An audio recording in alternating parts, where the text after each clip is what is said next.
My name is Jack, and I've been a postcard delivery guy for as long as I can remember. Every day, rain or shine, I traverse the streets of our quaint little town, delivering snippets of joy or news to people's doorsteps.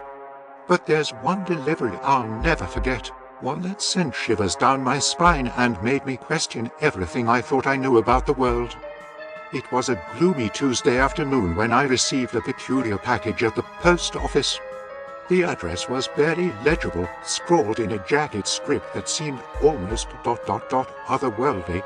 Ignoring the unease that crept over me, I tucked the package under my arm and set out on my route. As I made my rounds, I couldn't shake the feeling of being watched. Shadows danced at the corners of my vision, and whispers seemed to echo in the empty streets. But I brushed it off as my imagination running wild until I reached the address on the mysterious package. The house stood at the end of a long, winding driveway, shrouded in darkness despite the hour. With each step I took towards the front door, the air grew colder, heavier, suffused with a sense of dread that gripped my heart in a vice-like hold. Summoning all the courage I could muster, I knocked on the door, my knuckles rapping against the wood like a deathly drumbeat. Silence greeted me, broken only by the creak of the door as it swung open, revealing a dimly lit interior. The air inside was thick with the scent of decay, and shadows writhed in the corners of the room like living things. In the center of the foyer sat an ornate wooden table, upon which lay a single postcard, its edges yellowed with age. I approached cautiously, my heart pounding in my chest like a drum. As I reached out to pick up the postcard, a voice whispered in my ear, chilling me to the bone. "Deliver it." It hissed, sending shivers racing down my spine. I whirled around, but there was no one there, only darkness stretching into infinity. With trembling hands, I picked up the postcard and read the message scrawled across its surface. "From beyond the grave, I send my regards." The words sent a cold chill down my spine, and I stumbled backwards, dropping the postcard to the floor. But before I could flee, a ghostly figure materialized before me, its eyes burning with an otherworldly light. "You have been chosen." It intoned, its voice echoing in the empty room. "Chosen to deliver our message to the living." With a cry of terror, I turned and fled, the ghostly apparition hot on my heels. I raced through the house, the walls closing in around me like a vice, until finally, mercifully, I burst through the front door and into the blinding light of day. In the days that followed, I couldn't shake the feeling of dread that had settled over me like a suffocating blanket.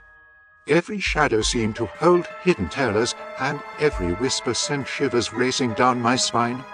I tried to convince myself that it was just my imagination, that there was no such thing as ghosts or curses, but deep down, I knew the truth.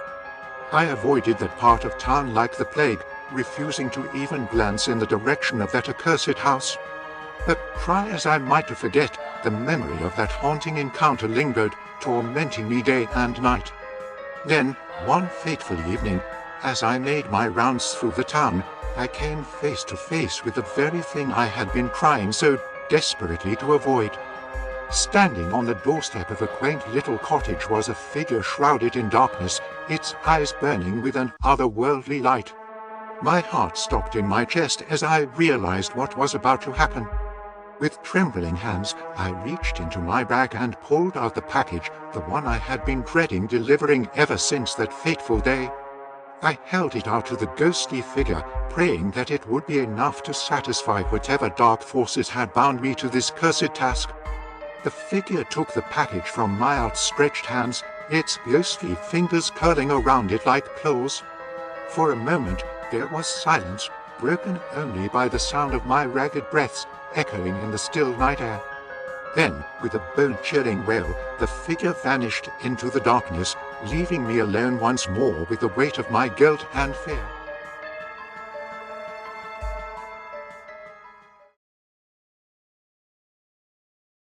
My name is Jonathan, and I've always been drawn to the macabre beauty of abandoned places. As a photographer, I revel in the stories etched into the crumbling walls of forgotten buildings. When I heard about the old textile factory on the outskirts of town, shuttered for decades after a tragic accident, I knew I had to explore it. One gray, misty morning, I set out, camera in hand. The factory loomed like a skeletal giant against the overcast sky. Inside, the air was thick with the smell of mold and decay as I wandered through the empty rooms. I snapped pictures of rusting machines and crumbling walls. Every creak and groan sent shivers down my spine. In a large room filled with ancient looms, I set up my tripod. Through the viewfinder, I saw a figure at the far end of the room. A chill ran down my spine as I focused the lens. It was a man in a tattered factory uniform, his eyes hollow and face a mask of despair. I pressed the shutter button, capturing the image. When I looked up, he was gone. Reviewing the photo later, there he was, clear as day, standing amidst the decaying machinery. The background seemed distorted, as if reality itself had warped. I delved into the factory's history and discovered several workers had died there decades ago due to a catastrophic machine malfunction. That night, the lights flickered and a cold breeze swept through my room. I felt a presence behind me and turned slowly. The ghostly figure stood there, his expression one of sorrow and pain. He raised a hand, pointing towards the factory. A whisper filled the room. "Help us." The next morning, compelled by a force I couldn't understand, I returned to the factory. After hours of searching, I uncovered a hidden room beneath the floorboards with the remains of the workers. I contacted the authorities, and the remains were given a proper burial. The factory was sealed off for good. The experience never left me. Every time I look at that photo, I see the eyes of the ghost, a reminder of the souls trapped in the past, crying out for release. And sometimes, in the dead of night, I hear the whisper, "Thank you."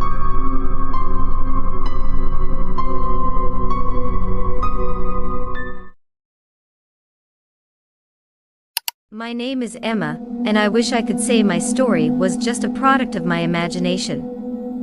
But what I experienced in the Miller's mansion will haunt me forever. It was a stormy evening when I arrived at the old, secluded mansion on the edge of our small town. The house, a Gothic revival relic, loomed against the darkening sky, its spires and gables casting eerie shadows. I had been hired by the Millers to babysit their young son, Tommy, for the evening. Mrs. Miller, a slim, stern woman, met me at the door. She ushered me inside, giving me a brisk tour of the house. As we moved from room to room, her instructions were clear and concise. When we reached a thick wooden door near the kitchen, her demeanor changed.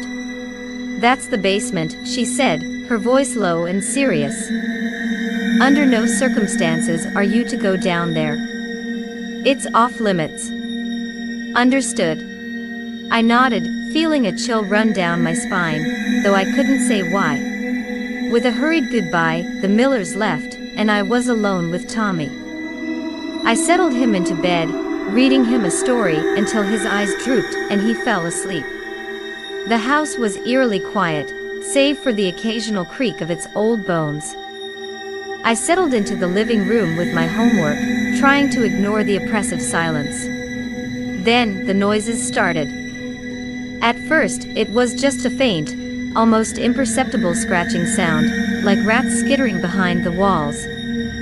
But soon, it became louder, more insistent, coming from beneath my feet, the basement. I tried to ignore it, reminding myself of Mrs. Miller's stern warning. But as the night wore on, the noises became impossible to ignore. It sounded like shuffling footsteps, followed by low, guttural moans. My heart raced, and I glanced at the clock. Midnight. Unable to take it any longer, I decided to check on Tommy. I tiptoed up the stairs and peeked into his room. He was sound asleep, clutching his stuffed bear.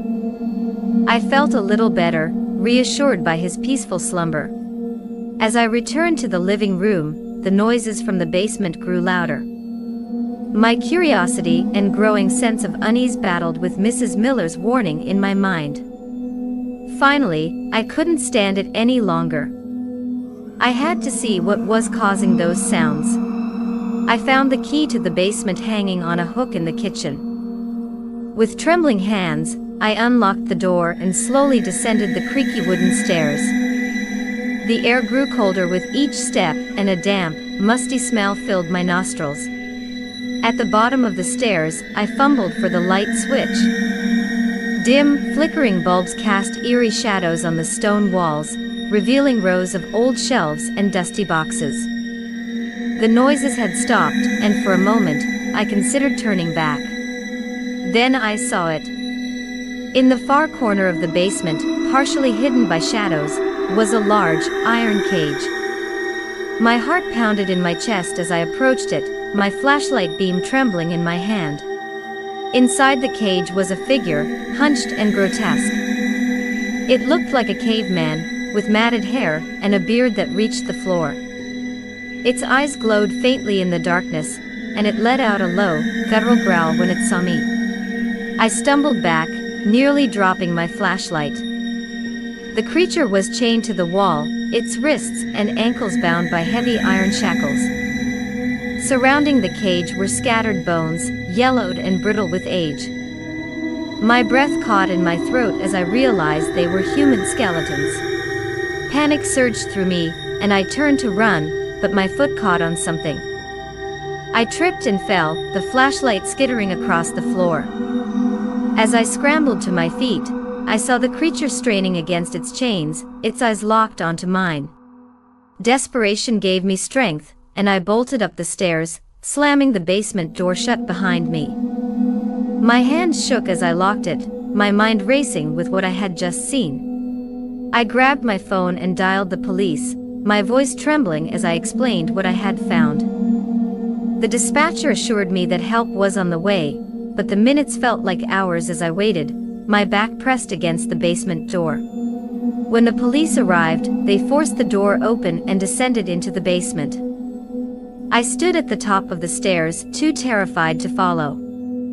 Moments later, I heard shouts and the clanging of metal. The officers emerged, their faces pale and grim.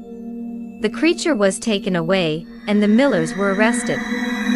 The police investigation revealed a horrifying truth. The Millers had been luring people to their mansion for years, imprisoning them in the basement to feed the creature. The bones were all that remained of their victims. I never returned to the mansion after that night. The memories of what I saw in that basement still haunt my dreams, and the image of those glowing eyes is forever etched into my mind. The Miller's house now stands abandoned, a dark reminder of the horrors that lurk beneath the surface.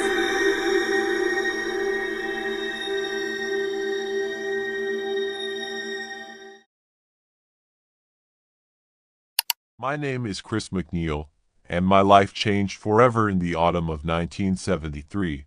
I was a successful actress, living with my 12-year-old daughter, Regan, in a Georgetown townhouse. Little did I know that our seemingly peaceful life was about to be shattered by something dark and unimaginable. It all began with subtle changes in Regan. She started complaining about strange noises in her room, whispers that she couldn't quite make out. At first, I dismissed it as childhood imagination. But soon, her behavior became erratic, violent outbursts, foul language that no child her age should know. I was terrified, but I didn't know what to do. Desperate for answers, I sought medical help. Doctors ran countless tests, but they found nothing physically wrong with her. Yet, Regan's condition only worsened. Her voice would change, becoming deep and guttural, uttering blasphemies and threats that sent chills down my spine. Objects would move on their own, and the air in her room felt heavy, oppressive. One night, Regan's bed shook violently, as if possessed by an unseen force. It was then that I realized we were dealing with something beyond the realm of science. I turned to Father Damien Karras, a Jesuit priest and psychiatrist, hoping he could provide some answers. Father Karras was skeptical at first. He believed Regan's condition was a severe psychological disorder. But as he spent more time with her, he too began to witness the inexplicable phenomena. Regan's knowledge of his personal life, her ability to speak in languages she had never learned, and the sheer malevolence in her eyes convinced him that this was no ordinary illness. Father Karras sought the help of Father Lancaster Marin, an experienced exorcist who had faced similar horrors before. When Father Marin arrived, the atmosphere grew even more tense. The rituals of exorcism began, with prayers, holy water, and the constant invocation of God's name. Regan's body twisted and convulsed, her voice a cacophony of screams and growls. The temperature in the room plummeted, and an overwhelming sense of evil permeated the air. The battle was intense and relentless. Father Marin's calm determination and Father Karras's desperate faith were the only things standing between my daughter and the entity that had taken hold of her. Hours turned into days, and exhaustion set in. Father Marin's health was failing, but he refused to stop. He knew that Regan's soul was at stake.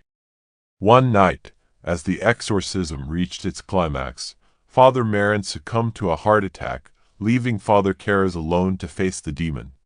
In a moment of desperation, Father Karras challenged the demon to take him instead of Regan. The entity accepted, and I watched in horror as the evil force entered Father Karras, contorting his face into a mask of rage. In a final act of self-sacrifice, Father Karras hurled himself out of Regan's bedroom window, plummeting to his death on the steps below. The room fell silent, and I rushed to Regan's side. The nightmare was over. The demon had been vanquished, but at a terrible cost. Regan had no memory of the ordeal. She was free, but I was forever changed. The experience left me shaken, my faith in the world around me shattered. We moved away from Georgetown, trying to leave the horror behind, but the memories linger, a constant reminder of the darkness that can invade our lives when we least expect it. The exorcism saved my daughter, but it also opened my eyes to the unseen forces that lurk in the shadows, waiting for a chance to strike. I can only hope that we never have to face such evil again.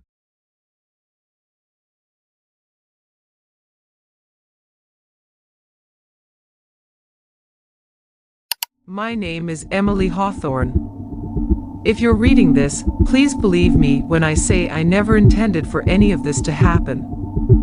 It all began with a simple, innocent act. One chilly autumn evening, I was in the attic of our new house, searching for an old photo album. Among the dusty boxes, I found a small, ornate wooden box with strange carvings. Curiosity got the better of me, and I brought it downstairs. After tucking Lily and Max into bed, I opened the box.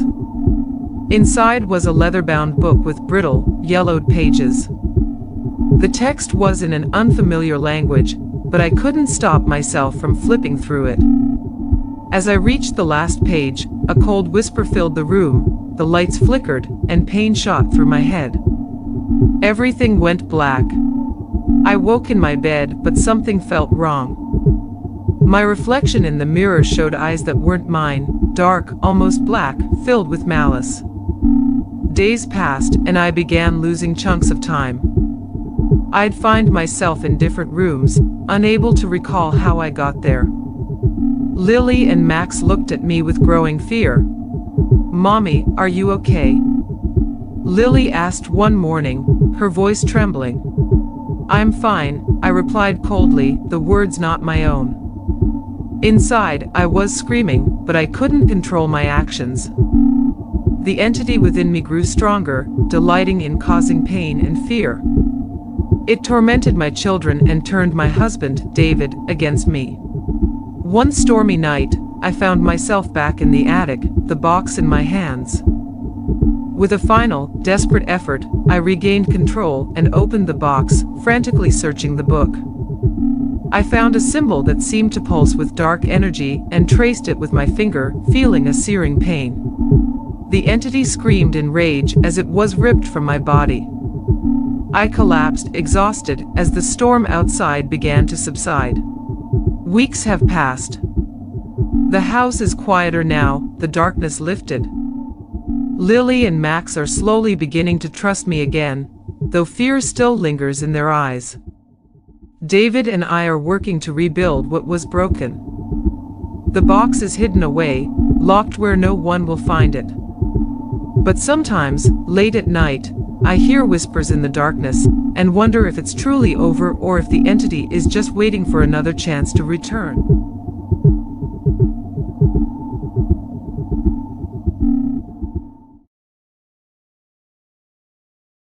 My name is Alex, and I need to get this down quickly. It all started when my mom married John, my stepdad. From the beginning, I knew something was off about him.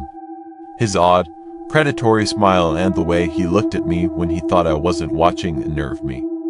One night, unable to sleep, I heard whispers from downstairs. Creeping down, I saw John in the kitchen, chanting in a language I didn't recognize. His voice had an eerie cadence that made my skin crawl. I backed away, hoping he wouldn't notice me. In the following weeks, the house grew darker. Shadows twisted unnaturally, and strange symbols appeared on the walls. Mom dismissed my concerns, calling it my imagination. One night, the chanting returned, louder and more intense. Determined to confront John, I went downstairs. The kitchen was bathed in an unholy glow, and John stood in the center, eyes rolled back, hands raised to some unseen entity. "Alex," a voice hissed from him, layered with others. "You shouldn't be here." Frozen with fear, I watched as he turned to me, eyes now black voids. "Join us," he intoned. I broke free from the trance and ran, my heart pounding. I burst into Mom's room, screaming for her to wake up. Before she could respond, John crashed through the door. "You can't escape," he said, stepping into the room as shadows came alive, dragging Mom from the bed. I tried to pull her free, but the darkness was cold and unyielding. John's laughter echoed around us, devoid of humanity. I don't remember how I got out. The next thing I knew, I was running through the streets, breath ragged, tears streaming. Now, I'm hiding in a motel, writing this down. John is not human, and he's coming for me. The chanting is growing louder, the shadows creeping closer. If anyone finds this, know that John isn't what he seems. Run if you see him, don't let him catch you. Once he does, there's no escape.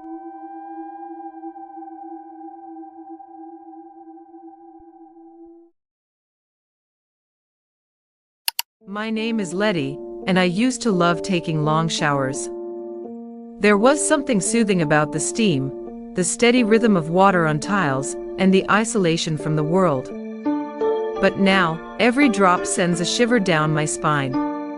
It all started a few weeks ago. I had just moved into a quaint little apartment on the outskirts of town. The rent was cheap, the neighbors quiet, and it had a certain charm with its vintage fixtures. I was particularly enamored with the clawfoot tub in the bathroom. It looked like something out of an old movie, a slice of history I could immerse myself in. The first night in my new place, I decided to take a long, relaxing shower. As the hot water poured over me, I felt the stress of the move wash away. I closed my eyes, letting the steam envelop me. That's when I heard it, a faint whisper, barely audible over the rush of water. I dismissed it as my imagination, maybe the pipes making noise.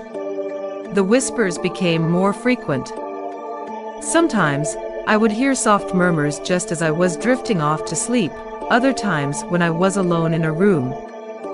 Always, they were just on the edge of perception, impossible to make out but undeniably there. One night, after a particularly long day at work, I stepped into the shower, eager to unwind. The bathroom was filled with steam, the mirror fogged over. I turned on the water, the hot stream easing the tension in my muscles. As I stood there, eyes closed, I heard the whisper again, clearer this time, right behind me. I spun around, but there was nothing there. Just the empty bathroom. My heart pounded in my chest, and I laughed nervously, telling myself it was just the exhaustion playing tricks on me. But the uneasy feeling lingered. The following nights were the same. Every time I showered, the whispers grew louder, more insistent.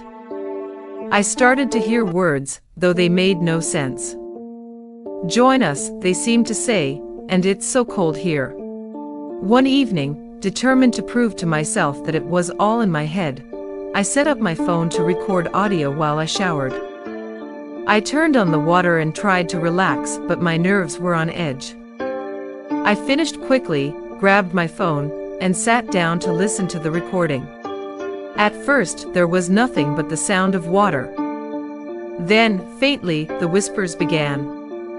"Join us," they said, "and come closer."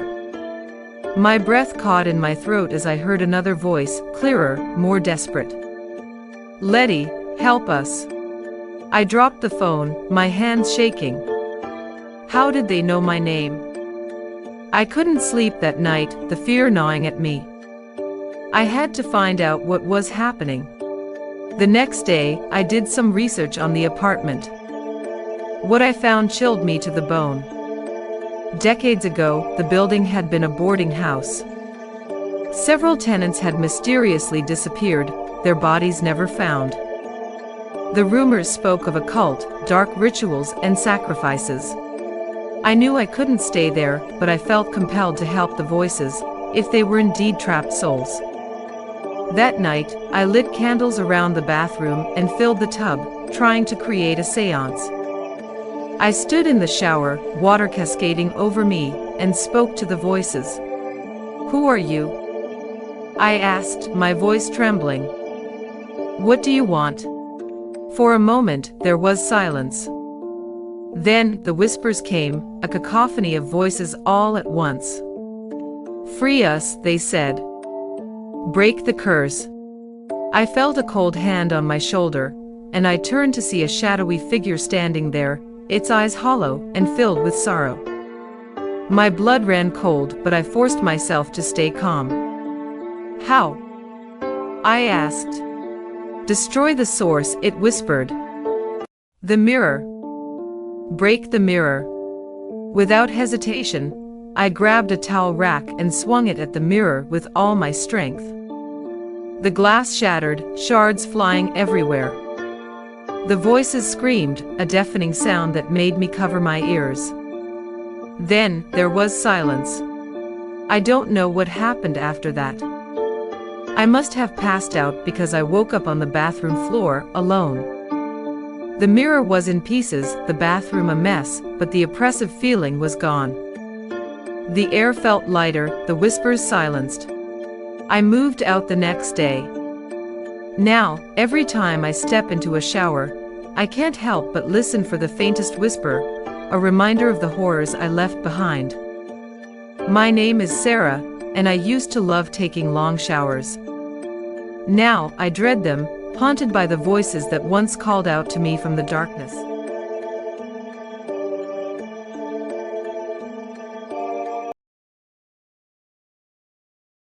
My name is Sarah, and I never believed in the supernatural. At least, not until that night. It was a pitch-black evening when I decided to take a shortcut through the old playground. Everyone at school talked about it, how kids had gone missing there, how they could still be heard playing if you listened closely, but I always laughed it off. Until that night. As soon as I stepped onto the playground, the temperature dropped sharply, the air turning frigid. A dense, unnatural fog rolled in, obscuring everything. The swings creaked in the still air, swaying slightly despite the lack of wind. The rusty merry-go-round turned slowly, as if pushed by unseen hands. I pulled my jacket tighter around me and hurried my pace. The gravel crunched under my feet, the sound echoing ominously. I couldn't shake the feeling that I was being watched. Glancing around, I saw nothing but shadows and the skeletal remains of the playground equipment. Then, out of nowhere, I heard it, a child's laughter. It was high-pitched and eerie, seeming to come from all directions at once. I froze, my heart pounding in my chest. I turned slowly, scanning the fog for any sign of life. "Who's there?" I called out, my voice trembling. The laughter continued, joined by a faint, haunting melody, like a music box playing a twisted lullaby. My breath came in shallow gasps as I tried to locate the source of the sound. Then I saw them. Two small figures standing by the swings, barely visible through the dense fog. Their faces were obscured, but their eyes glowed an unnatural shade of red, fixed on me. I took a step back, my instincts screaming at me to run, but my legs felt like they were made of lead.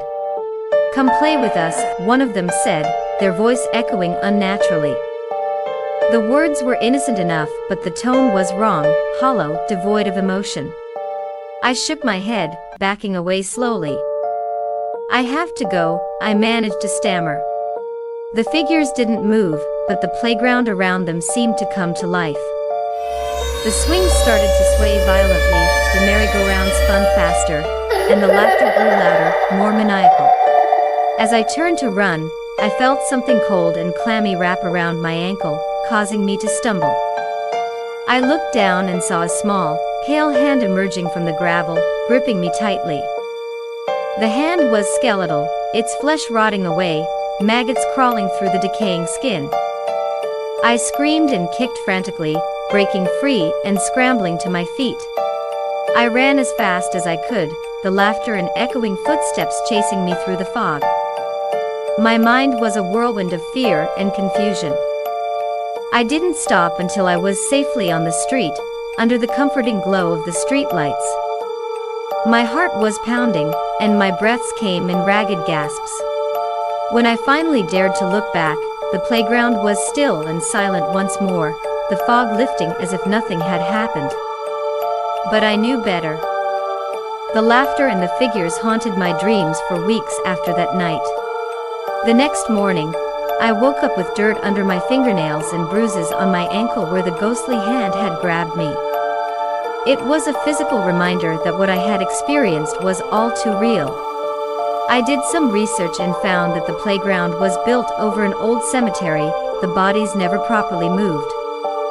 The children buried there had been victims of a tragic fire that claimed their lives, and now their restless spirits sought out new playmates. Since that night, whenever someone mentions the old playground, I tell them to stay far away. I don't know what I encountered, but I know one thing for sure: some places are cursed, and some spirits should never be disturbed. And every so often, when the night is quiet and the fog rolls in, I hear that chilling laughter echoing in my mind, and I know they're still out there, waiting for their next playmate. And I fear that one day, they might come for me again.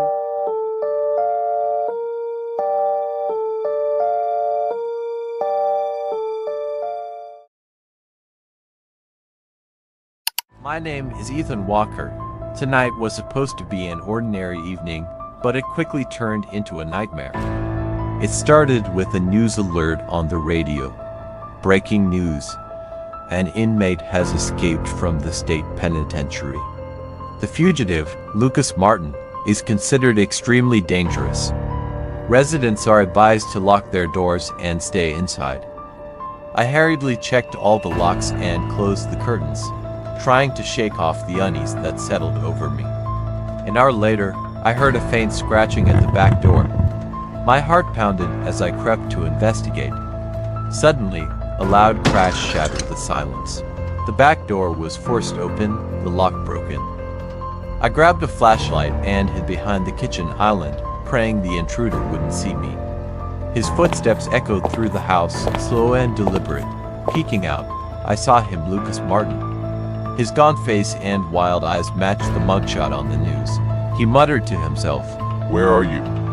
My flashlight slipped from my grip and clattered to the floor. Lucas's head snapped in my direction, and he grinned. There you are. I bolted for the front door, but he caught me, throwing me to the ground. Pain shot through my ribs as he pinned me down. "I need a place to hide," he hissed. And you're going to help me. He forced me into the living room and made me sit on the couch. Hours passed as he paced, muttering to himself. Exhaustion eventually overtook him, and he collapsed into an armchair, his eyes drooping. I saw my chance. Slowly, I rose from the couch and crept to the front door. My heart hammered as I turned the lock and pulled the door open. Just then, Lucas lunged at me. I threw myself outside, slamming the door behind me, and ran, screaming for help. Sirens blared in the distance, flashing lights appeared, and the police swarmed the area. Lucas tried to flee, but officers tackled him, cuffing his hands behind his back. I collapsed to my knees, shaking with relief as the police surrounded me. It was over. Lucas Martin was captured, but the terror of that night would haunt me forever.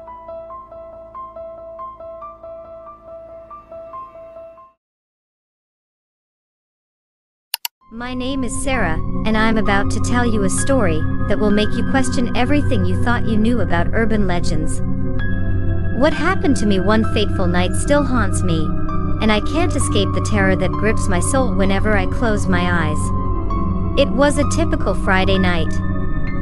My friends and I had gathered at Emily's house for a sleepover.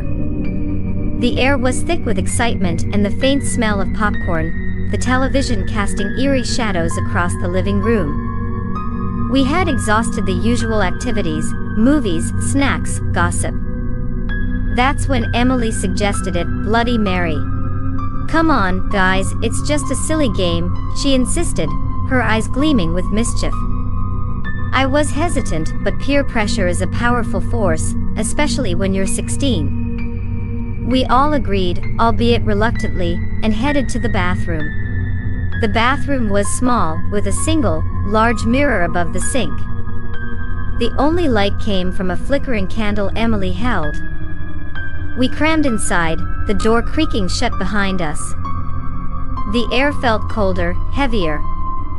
Emily placed the candle on the sink, and we stood in a semicircle, our reflections looking more sinister than we did in real life.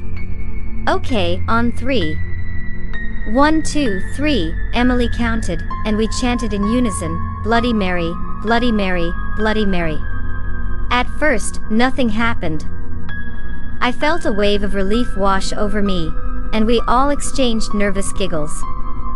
But then, the candle flickered violently, and the air seemed to grow even colder. I noticed my breath fogging up the mirror, something that shouldn't have been possible in a warm house. "Did you feel that?" whispered Emily, her voice barely audible over the pounding of my heart. Before I could respond, the mirror began to distort, like a ripple in a pond. A figure started to form, a woman with long, tangled hair and hollow, black eyes. Her face was pale and smeared with blood, and she seemed to stare directly at me, her gaze piercing through my very soul. I wanted to scream, to run, but I was frozen in place. The others must have felt it too, because the bathroom was deathly silent, save for the faint dripping of water that seemed to echo ominously. Then, Bloody Mary spoke, her voice a raspy whisper that felt like nails on a chalkboard. "Who called me?" she hissed. Her eyes shifted from one terrified face to another, and I could feel her anger, her hunger for something more than just our fear. Suddenly, the light from the candle went out, plunging us into darkness. Panic set in, and I could hear my friends scrambling to find the door. In the chaos, I felt a cold, clammy hand grip my arm. I tried to scream, but no sound came out. It was like my voice had been stolen, trapped in my throat. The lights flickered back on, and the mirror was empty again, just our pale, terrified reflections staring back at us. But the grip on my arm remained. I looked down and saw faint, bloody fingerprints on my skin. We burst out of the bathroom, our hearts racing, and swore never to speak of what happened. But I couldn't shake the feeling that something had followed me home. That night, as I lay in bed, I could feel eyes on me, watching from the shadows. Weeks went by, and strange things started happening. Objects would move on their own, whispers would wake me up at night, and I began seeing glimpses of her in mirrors and reflective surfaces. It was always brief, just enough to make me doubt my sanity. One night, I couldn't take it anymore. I covered every mirror in my room and tried to sleep. But sleep wouldn't come. Instead, I felt that cold grip on my arm again. I shot up, tearing the covers off me, and there she was, standing at the foot of my bed, her eyes boring into mine. "Why did you call me?" she asked, her voice a chilling whisper that seemed to echo in my mind. "I'm sorry," I managed to croak, tears streaming down my face. "Please, leave me alone." She smiled, a grotesque, blood-chilling smile. "You brought me back, Sarah. Now you have to come with me." The room went black, and I felt myself being pulled into an endless abyss, her laughter ringing in my ears. When I woke up, I was in a hospital bed, my friends and family around me, their faces etched with worry. They told me I had been found unconscious in my room, with no sign of forced entry. But I knew the truth. She had marked me, claimed me. And now, every time I look into a mirror, I see her, waiting. Waiting for the moment I'll slip up and call her again. So, if you ever think about summoning Bloody Mary, remember my story. Remember what happened to me. And whatever you do, don't call her name. Because once she's been summoned, she never truly leaves.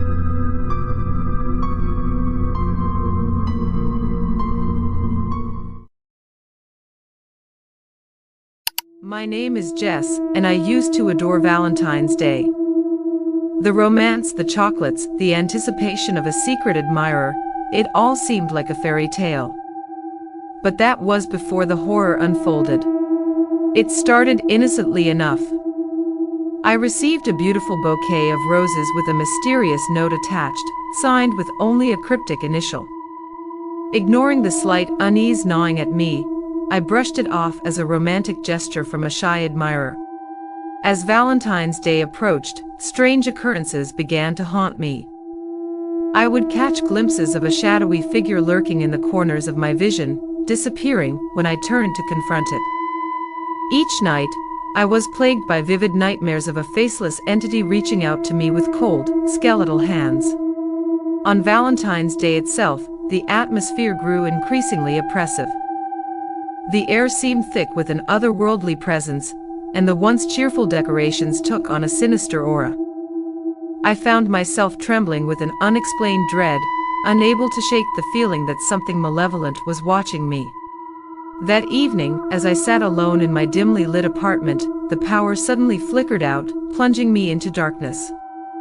Heart pounding, I fumbled for my phone to use its flashlight, but before I could locate it, I heard a chilling whisper in my ear.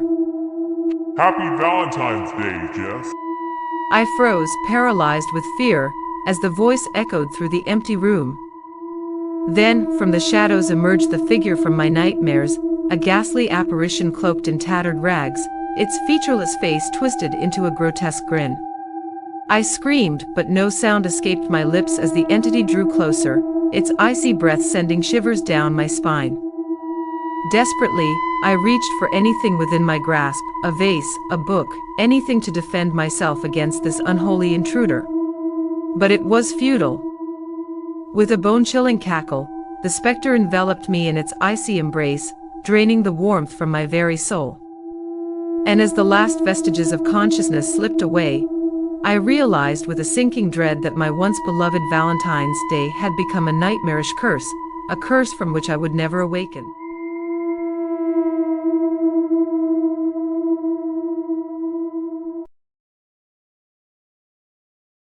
There's a tale they tell in hushed whispers around the village campfires, a tale that sends shivers down the spine and casts a pall of fear over the bravest souls. It's the story of a man they once knew as Jonas Creed, a man who dared to dabble in the forbidden arts of black magic. I'm Thomas, a simple villager who witnessed the descent of Jonas Creed into darkness. He was once a promising young man, full of ambition and thirst for knowledge. But as the shadows lengthened and the whispers grew louder, he became ensnared in the dark embrace of the occult. I remember the day Jonas returned to our village, his eyes hollow and haunted, his once jovial demeanor replaced by a cold, calculating stare. He spoke of secrets beyond mortal understanding, of powers that could reshape the world itself. But there was a darkness lurking behind his words, a darkness that made even the bravest among us tremble with fear. As the days passed, strange occurrences began to plague our village. Crops withered and died, livestock fell ill, and whispers of unseen horrors echoed through the night. Some whispered that Jonas was to blame, that his lust for power had unleashed a malevolent force upon us all. But it wasn't until the night of the blood moon that we truly understood the extent of Jonas's folly. As the crimson moon rose high in the sky, casting an eerie glow over the land, Jonas appeared in the village square, his eyes ablaze with an holy fire.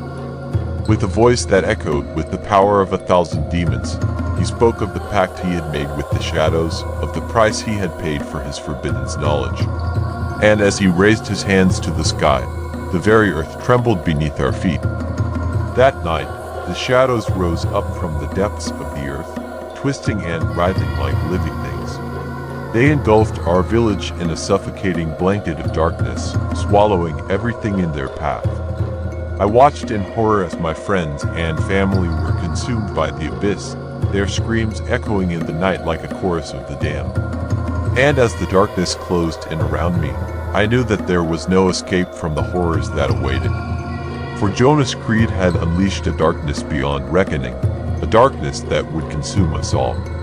And as I stare into the abyss, I can only pray that someone, somewhere, will find the strength to banish the shadows before it's too late.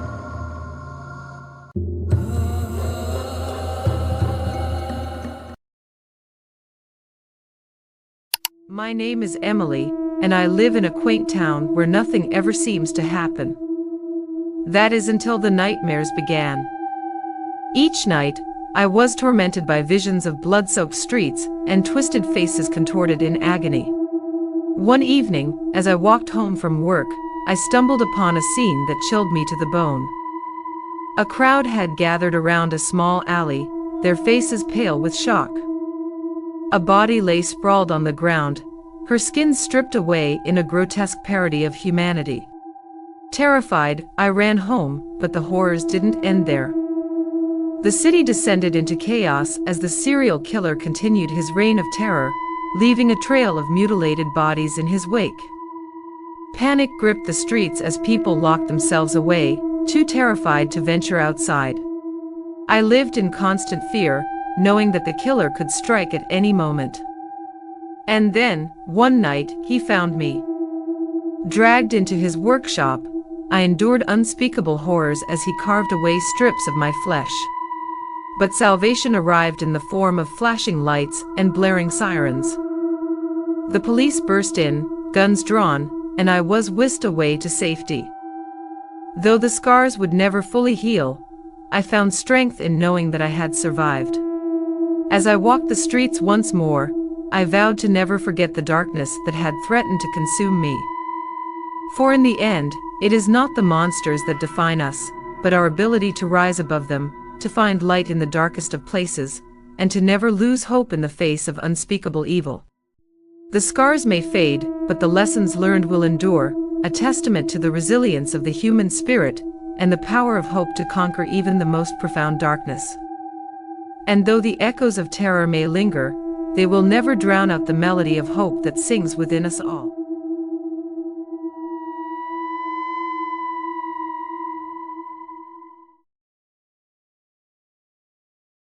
My name is Jack, and I've always been a sucker for a good barbecue. There's just something about the smoky aroma, the sizzle of meat on the grill, that makes my mouth water. So when I heard about this new barbecue joint in town, I couldn't wait to try it out. Little did I know, my hunger would lead me down a path of terror I never could have imagined.